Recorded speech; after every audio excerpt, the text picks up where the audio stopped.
영상에서 이야기하는 정책들이 현실과 굉장히 동떨어진 내용도 있긴 해. 근데 적용하면 좋은 부분들이 훨씬 더 많아. 나는 이 부분이 가장 현실이랑은 좀 동떨어진 부분이 아닌가 이런 생각을 좀 했어. 왜 그러냐면은 이것이 수학이다. 자, 오늘은 개혁신당의 이준석 대통령 후보님이 올리신 수학교육 국가책임제라는 유튜브 영상에 대해서 한번 이야기하려고 해. 역시 또 2030 남자 아니랄까봐 이준석 빠네. 이렇게 좀 정치적으로 봐가지고 있을까봐 좀 방어를 하자면은 내가 보기보단 나이가 좀 있어가지고 투표권을 받은 다음에 3번의 대선을 치렀고 그 3번 전부 다 다른 정당을 찍은 좀 중도 성향이 강한 사람이야. 내가 투표할 때 항상 봤던 거는 정책적으로 합리적인지가 중요했어.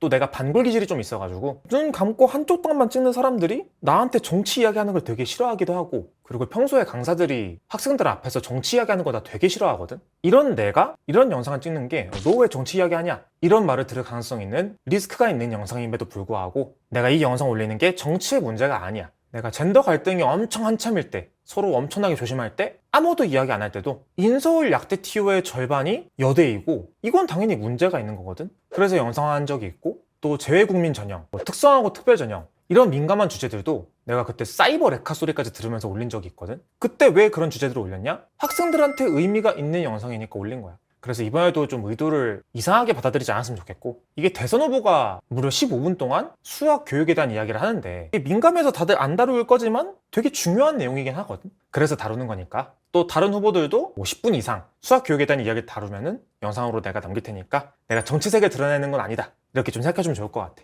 자, 나에 대한 방어는 이 정도면 된 것 같고, 사실 정치에 미쳐가지고 욕하러 오는 사람들이 욕하는 건 상관없으니까 우리 이 영상에 대해서 한번 이야기해보자. 이것이 수학이다.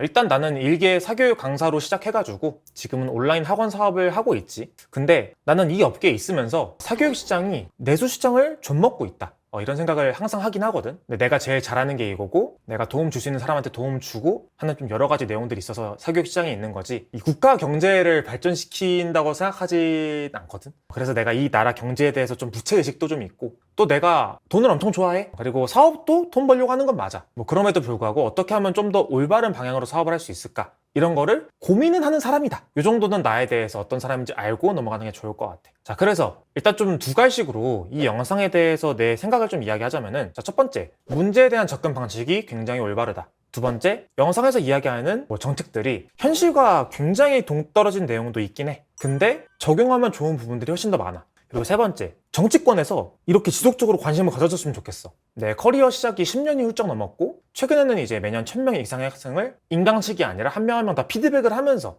가르치고 있는 상황에서 수학적 문제가 좀 많이 심해지고 있거든. 그래서 이렇게 정치권에서 관심 가져주는 거 굉장히 고마운 일이고, 우리 업계에 있는 사람들도 나처럼 좀 목소리를 내주는 게 어떨까 이런 생각이 조금 들긴 해. 자, 이렇게 세 가지의 생각을 좀 했는데 어떤 관점에서 이런 생각을 했는지 쭉 한번 이야기해보고, 전체적으로 이런 게 추가됐으면 좋겠다 하는 내용들도 마지막에 한번 이야기해볼게. 자, 일단 이 영상의 시작은 수학이 왜 중요한지와 현재 어떤 문제가 있는지로 시작되고 있어. 수학은 많은 학문, 특히 이공계 학문의 기초가 되는 부분이고, 논리적으로 사고하는 기능이 수학에서 나온다. 이런 이야기를 통해 가지고 수학이 왜 중요한지를 이야기하고, 통계적으로 대한민국의 수학 실력이 떨어지고 있다는 현황을 보여주면서 그 문제가 어디서 나올까에 대한 답으로 바로 어떤 이야기를 하냐면은, 학생들이 수학을 어려워해서 범위를 줄인다. 이 답을 이야기하는데, 이 내용이 영상 시작하고 한 1분쯤밖에 안 지났는데도 너무 핵심을 잘 꿰뚫고 있다 이 생각을 했어. 이게 사교육 걱정 없는 세상, 소위 말하는 사억스 같은 시민단체, 아니면 교원단체에서 학생들이 수학을 너무 어려워하고 부담스러워하고 사교육비가 증가한다는 이유로 수도 없이 많은 수학 단원들이 빠졌지. 좀 예전에 수능을 본 친구들은 이해를 못할 텐데, 지금 이과 학생들이 미적분이나 기하 둘 중에 하나만 공부를 해서 수능을 봐도 대학 가는데 지장이 없어. 서울대나 의대 가는데도 지장이 없어요. 그래서 대학교에서는 미적분이나 기하를 다 모르니까 1학년들한테 그런 공부를 시키고 있다는 거지.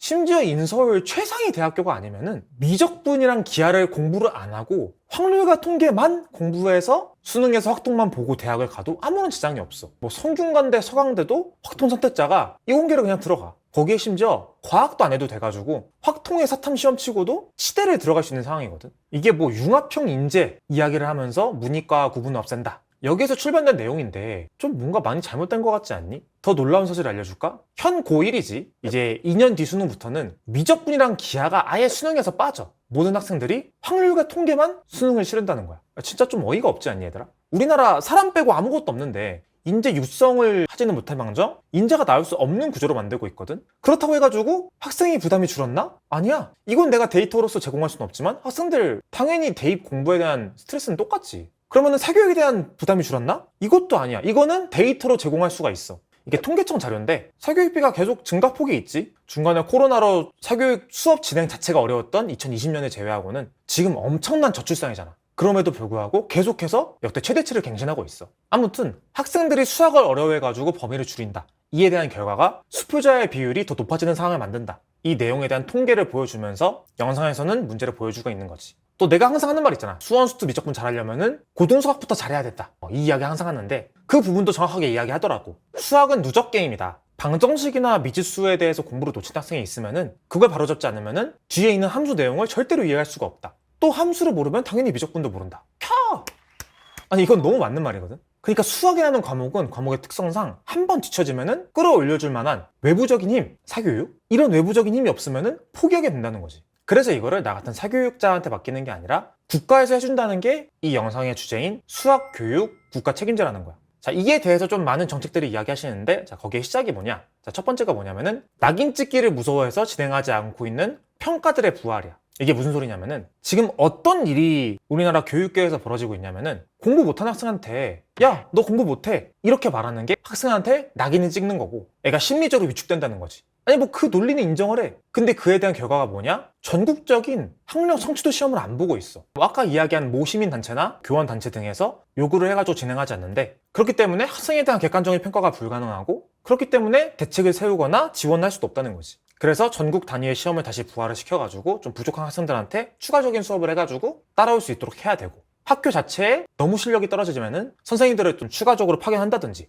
이런 적극적인 대처가 필요하다는 내용이야. 나는 일단 이 방향성에 대해서는 100% 공감을 해. 지금 중학교에서도 저 낙인 효과라는 명목으로 학생들을 평가할 때 등수를 쓰지를 않아. 그냥 A, B, C만 나눠가지고 애들한테 정확한 본인들의 실력을 인지시키지 않는 거지. 나는 이 낙인 효과를 빌미로 해가지고 애들한테 이렇게 너의 실력이 어느 정도인지 객관적으로 확인을 시키지 않는 게 정말 끔찍하다고 생각하거든. 왜 그러냐면은 그래 중학교 때 너네 상처받지 말아라 하면서 너네 다 잘해 막 오구오구 해줘. 근데 고등학교 가면은 대입 시험을 위해서 경쟁 안 해? 대학교 가서는 뭐 사회 나갈 때까지 취업 시장에서 경쟁 안 해? 사회에 나가도 회사 안에서 경쟁 안 해? 아니 지금 현실이 어때? 고등학교 때 치열하게 경쟁해가지고 명문대 가면은 다들 부러워하잖아. 대학교 때 치열하게 준비해가지고 대기업 간 사람 부러워하잖아. 우리의 시민인식 자체가 명문대 출신의 개발자로 일하는 사람이랑 블루칼라 생산 직군에서 일하는 사람에 대한 색안경이 있잖아. 그게 현실이잖아. 근데 그 현실이랑 별개로 중학생들 눈 가리고 상처받지 마 너네 잘하고 있어 이렇게 이야기하는 게 옳은 방향이라는 거지.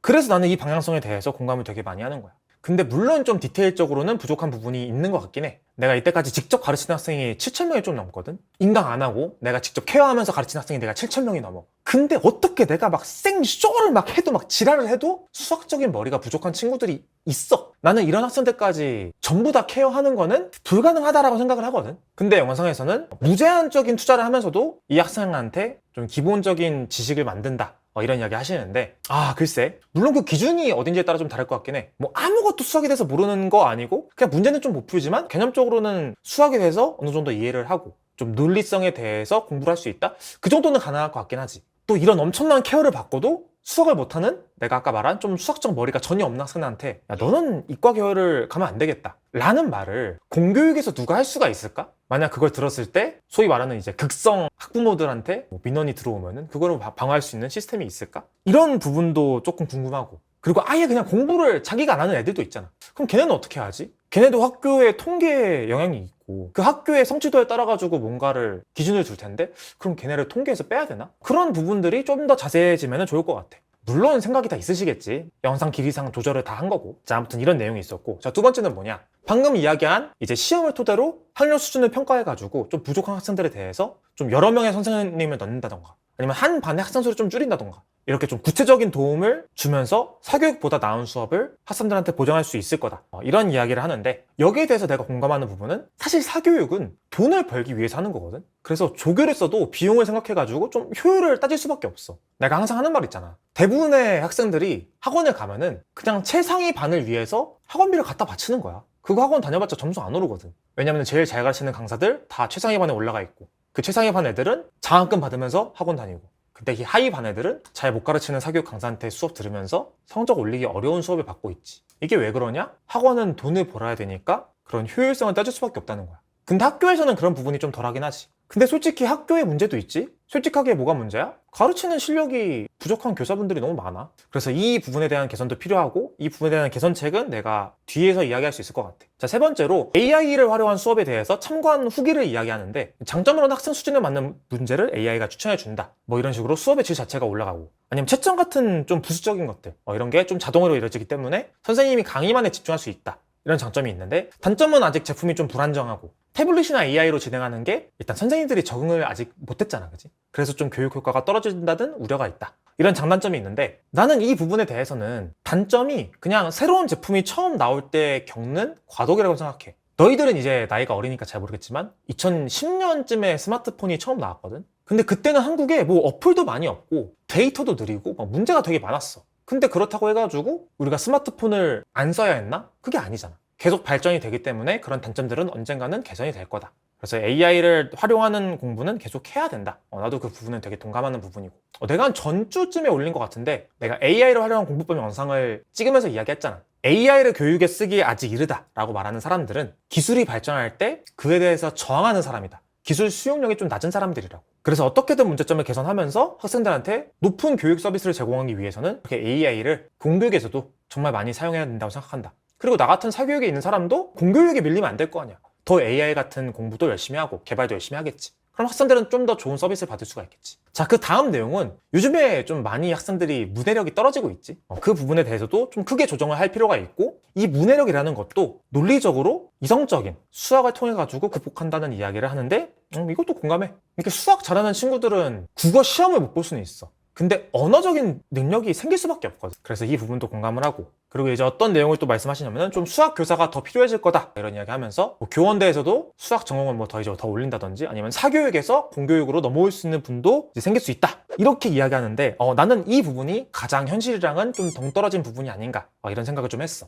왜 그러냐면은 내가 그래도 수학 쪽으로는 유튜브 활동을 굉장히 잘하는 편이잖아. 고등학교 수학만 이야기하는데 10만 넘는 사람이 우리나라에 나 포함해서 뭐 5명도 안 돼. 내가 뭐 미미미노 채널 같은 데 나가면서 인지도는 그 중에서도 제일 높은 사람이기도 하고 그래서 공교육에 계신 선생님들도 나를 되게 많이 알고 좀 찾아뵙고 싶다 이런 이야기 많이 하면은 나는 공교육에 계신 분들 중에서 그렇게 찾아서 이야기하시는 분들은 존중할 만한 분들이라고 생각하고 다 만나 뵙거든. 그래서 이거는 너희도 모르고 뭐 정치인 분들도 당연히 모를 좀 업계 사람만 아는 내용인데 어떤 내용이 있냐. 지금도 공교육에서 학생들을 위해서 정말 열심히 연구하시고 노력하는 분들 많아. 조금이라도 더 나은 교육 해보려고 막 블로그 활동도 하고 막 유튜버 활동도 하시는 분들도 많고 정말 열정 있는 분들이야. 난 진짜 그분들 존경하거든. 근데 씁쓸한 현실이 뭐냐면은 그분들의 가장 큰 적이 뭐냐. 나같이 뭐 1년에 수십억 번다고 하는 사교육 강사? 그 사람들이 아니라 똑같은 동료 교사라는 거야.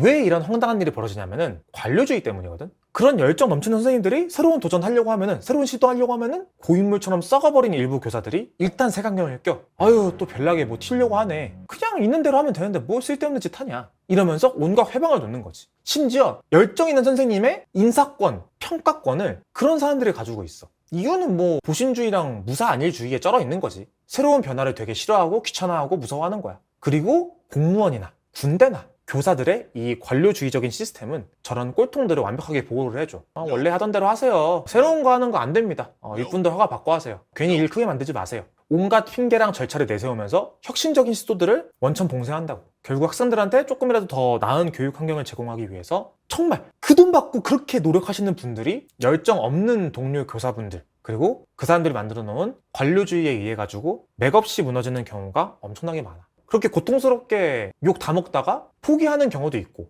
똑같은 사람이 되는 경우도 있고 아니면 어디로 가냐? 시대인재, 메가스터디, 대성 이런 사교육 기관들에서 그런 분들한테 눈독을 이미 들이고 있어. 그리고 그분들의 상황이 쉽지 않은 것도 알고 있고 그래서 데려가는 거지. 내가 사교육 업계에 10년 이상 있으면서 이런 경우를 굉장히 많이 봤어. 지금 공교육에 계신 선생님들 중에서 되게 노력하시는 분들도 이런 고민들 많이 하고 계시고 그래서 지금 교사를 더 뽑는다, 사교육 선생님을 공교육으로 데려온다 이 상황에서 가능하지도 않고 의미도 없다고. 이런 거 하기 전에 이 교육계에 있는 좀 심각한 관료주의를 뿌리 뽑기 전까지는 불가능하다 이런 이야기를 좀 하고 싶어. 자, 아무튼 내용적인 부분으로는 이게 전부였고 내가 생략한 부분도 꽤 있거든. 그래서 관심 있는 사람은 이준석 채널 가가지고 저 영상 한번 확인하면 좋을 것 같아. 내가 어떤 이유로 처음에 문제에 대한 접근 방식이 굉장히 올바르다. 근데 현실과 동떨어진 이야기도 꽤 있고 그럼에도 불구하고 좋은 이야기도 많다. 왜 이런 이야기를 했는지 알겠지? 이것이 수학이다. 여기에 내가 추가로 좀 현실에 맞는 정책을 추천하자면은 굉장히 많은데 제일 핵심적인 거 두 가지만 영상에서 이야기한 내용과 가장 밀접한 두 가지 정도만 이야기하자면은 자, 첫 번째, 가르치는 교사랑 관리하는 교사를 따로 둔다. 이게 무슨 소리냐면은 수업을 가르치는 거는 결국 수업 연구를 많이 해야지 좋은 수업이 나오거든. 나도 하루 종일 이 자리에 앉아가지고 수업 연구를 하는 이유가 좋은 수업 하려고 하는 거지. 자, 근데 현재 교사분들이 수업 연구를 해야 되는 이유가 있나? 없어. 아니, 열심히 연구해봤자 연구 하나도 안 하고 그냥 가가지고 교과서만 있는 사람이랑 똑같은 월급 받고. 좋은 평가는 누구한테 들어가? 교무실에서 잡일하는 선생님, 윗분들 잡일 도맡아서 하고 행정 업무 열심히 하고 이런 사람이 좋은 평가를 받는데 수업 연구를 왜 해? 나가서도 안 할 것 같은데? 자, 근데 반대로 모든 교사분들한테 가르치는 능력 다 키워라. 난 이것도 좀 너무 가혹하다고 생각하거든. 아니, 현직에서 그렇게 행정 업무 오래 하다 보면은 가르치는 실력이 떨어질 수도 있잖아. 이런 거 인정해야 돼. 근데 갑자기 저런 잣대를 하루아침에 들이미는 것도 문제가 생기니까. 그래서 내가 생각하는 되게 좋은 정책일 것 같은 게 뭐냐면은 가르치는 교사를 따로 두는 거야. 굉장히 소수 인원으로. 그래서 그분들은 행정 업무 하나도 진행하지 않고 수업 연구만 하게 해가지고 정말 좋은 퀄리티의 수업을 할 수 있게 만들어주는 거지. 그리고 이 사람에 대한 평가는 위에 더 나이 많은 다른 교사분이 하는 게 아니라 가르치는 학생들이 얼마나 좋은 성과를 냈는지, 그 학생들이 진행한 설문조사에서 이 선생님이 얼마나 열정 있게 수업 연구를 하고 애들을 가르쳤는지 이걸로 평가를 하고 인센티브가 주어져야지 가르치는 교사분들도 연구에 대한 동기부여 얻을 수 있고 열정적으로 학생들을 가르칠 수도 있고. 내가 내 학원에서 하고 있는 건데 나는 내 학생들 대상으로 익명 설문조사를 하거든. 그럼 애들이 나한테 신랄하게 다 이야기해. 하고 싶은 이야기. 나는 그리고 그거를 라이브 켜가지고 학생들을 데려와서 그거 하나하나 읽으면서 다 피드백을 해줘. 이러면은 발전하는 수업이 될 수밖에 없지 않겠니? 자, 그리고 그게 아닌 선생님들은 학생들을 관리하고 행정 업무 하는데 좀 초점 두고, 그리고 아까 가르치는 선생님 반에 들어가가지고 좀 서브로 도와주는 역할도 할 수 있겠지. 결국 교육의 퀄리티가 높아지려면은 가르치는 사람이 더 퀄리티 좋은 수업을 해야 된다 라는 생각에서 이런 방식이면은 공교육도 조금 더 발전하지 않을까? 이런 생각을 좀 해봤어. 자, 두 번째, 수시. 내신에 대한 신뢰성을 높일 수 있는 방법이거든. 내신에 대한 신뢰성이 굉장히 낮지. 학생이나 학부모는 정시 확대를 좋아해. 나 같은 사교육 강사도 포함해가지고. 이 전 대선에서도 정시 확대가 되게 이슈가 많이 됐었잖아. 근데 왜 정시 확대가 안 되는지 알아, 얘들아? 교육에 관련된 모든 곳들이 학부모와 학생을 빼고는 다 수시를 좋아해. 아니, 생각해봐. 너네가 대학교야? 아니, 정시하는 애들 오면은 내가 2개만 더 맞았으면은 저 학교 가는데 그럼 뭐해? 반수해. 수시하는 애들은 어때? 그 학과 오려고 고등학교 때부터 준비를 하잖아. 그래서 웬만하면은 수시 반수를 잘 안 하잖아, 그지? 그래서 대학교 입장에서도 당연히 수시가 좋고, 또 고등학교에서는 저 학생들 팰 수도 없잖아. 혼내는 것도 막 극성 학부모님들 찾아가지고 막 난리치고 이런 상황에서 안 그래도 대학교 가는데 수시 비중도 높아. 그러면은 생기부가 어떻게 보면은 교권을 만들어주는 수단이 된 거지. 그리고 학교 시험도 마찬가지고, 학교 시험 선생님이 되잖아. 학교 채점할 때 누가 채점해? 선생님이 채점해. 그래서 채점 기준도 학생에 따라서 달라지는 것도 내가 많이 봤고. 그래서 그런 말도 되게 많지. 학교에서 정시 파이터 선언하면은 선생님이랑 전쟁성포야. 선생님도 학생 되게 못살게 굴고. 이건 내가 과정 없이 이야기할 수 있는 내용이고. 생기부 갑질이라는 말도 다 여기서 나온 거지, 사실. 교육부나 교육지원청, 각종 교원 단체들도 사실 교사분들이랑 연관이 깊거든. 그래서 다들 수시를 좋아할 수밖에 없는 거야. 그러니까 정시 확대가 어려운 거고. 근데 얘들아, 나도 사교육에 있는 사람이고 정시 확대하면 내가 이득을 보는 사람이긴 해. 그래도 솔직히 수시 학생들이 그 학과 들어가면은 걔네가 더 적응 잘하는 거 부정할 수가 없어. 걔네는 고등학교 때부터 그 분야에 관심이 있던 애들인데 잘하겠지. 학생들도 인정할 수 있지만 학생들이 제일 불만인 게 뭐냐? 결국은 학교 시험에 대해서 신뢰도가 낮다는 거야. 이건 내가 진짜 사교육 강사로서 많이 예시를 봤거든. 출제 오류야. 그냥 수학적으로 말이 안 돼. 근데 자기 의도가 이거니까, 아니면은 내가 가르친 문제로는 이거니까 이 답은 틀렸다, 이렇게 말하는 선생님들 나 많이 봤어. 시험 문제 내기 싫은 선생님들은 대놓고 기존 기출문제들 숫자만 바꿔서 쓴다거나 좀 유명한 책에 있는 문제 그냥 그대로 가져와가지고 그냥 암기 싸움을 시키는 선생님도 있고. 근데 학생들은 이것들을 어필하는데 한계가 있어. 왜? 내 생기부 조질 수 있거든. 그러니까 이런 것들 하나하나가 학생들한테 내신에 대한, 수시에 대한 이 신뢰도를 낮게 만든다는 거지. 이상한 수행평가들도 포함해가지고. 그 외에도 가끔 있는 일이지만 입시 비리도 가끔 생기고. 그래서 나는 이 내신에 대한 신뢰성을 높게 하려면 어떤 생각을 해야 될까? 라고 해서 방법을 좀 생각을 했는데, 일단 기본적으로 나는 시험 문제를 그 학교에서 내는 거에 대한 장점을 모르겠어. 그래서 내신 시험도 좀 통합해서 내는 게 어떤가 이런 생각을 하거든. 이거 시, 군 구별로 좀 나눠서 내거나, 아니면 아까 공략에 수학 성취도 평가를 한다고 했는데 그 수준에 맞는 학교끼리 좀 붙여가지고 같은 시험지를 풀게 한다던가. 그리고 채점 기준도 명확하게 이거에 대한 시험 문제는 평가원에서 출제를 한다던가. 아니면은 교육청에서 문제 잘 내는 선생님들 많거든. 얘들아, 너네 학교 선생님 되는 거 되게 힘들어. 그분들 진짜 잘하는 사람들이야. 너네는 무시하겠지만 아무튼 그런 분들 추려가지고 팀을 꾸려가지고 출제를 하게 하거나 그런 방식도 있겠지. 물론 거기 들어가는 뭐 인력도 있고 보안에 대한 문제도 생길 수가 있는데 근데 시험 문제를 모든 학교에서 내고 채점하고 이거보다는 그게 더 편하다고 생각하거든. 이렇게 시험 보면은 학교에서 선생님들을 좀 피말리게 하는 것들도 다 해결이 되고 학생들도 좀 내신에 대한 불신이 있는데 그것도 어느 정도는 해결할 수 있다. 이런 방법이 될 수 있다고 생각해. 오늘 한 2가지 정도 이야기했는데 나는 이 이외에도 정말 교육이 올바르게 진행되려면 어떻게 돼야 될까? 이 생각을 평소에 되게 많이 하거든. 그런 의미에서 이렇게 정치권에서 교육에 좀 신경을 많이 썼으면 좋겠어. 말로만 하지 말고. 이 공교육계도 어떤 관료주의에 찌들어 있는 곳이랑 비교해도 지지 않을 수준이야. 내가 장교 생활하면서 군대에 3년 있었는데 지지 않아. 군대랑 비교해도. 뭐 이번에 불발된 AI 교과서만 보더라도 수주하려고 막 별의별 업체들에서 막 난리치고 막 로비하고 그러다가 무산돼가지고 깡통 찬다. 이런 이야기가 뭐 업계에서 너무 흔하게 들리는데 이런 썩어 빠진 내용들에 대해서도 오늘 영상의 주제인 뭐 이준석 후보나 다른 대선 후보들도 혹시 관심이 있다면은 언제든지 내가 시간 내가지고 이야기할 수 있으니까 이쪽 교육업계에 정치권에서 관심 많이 가져줬으면 좋겠습니다. 자, 아무튼 이런 내용들을 말미암아 우리나라 교육이 조금 좋은 쪽으로 많은 변화가 있었으면 좋겠어. 영상이 좀 길어졌네. 봐주느라 고생 많았고 지금까지 땅호쌤이었어. 안녕. Dum dum dum dum dum dum dum dum dum dum dum dum dum dum dum dum dum dum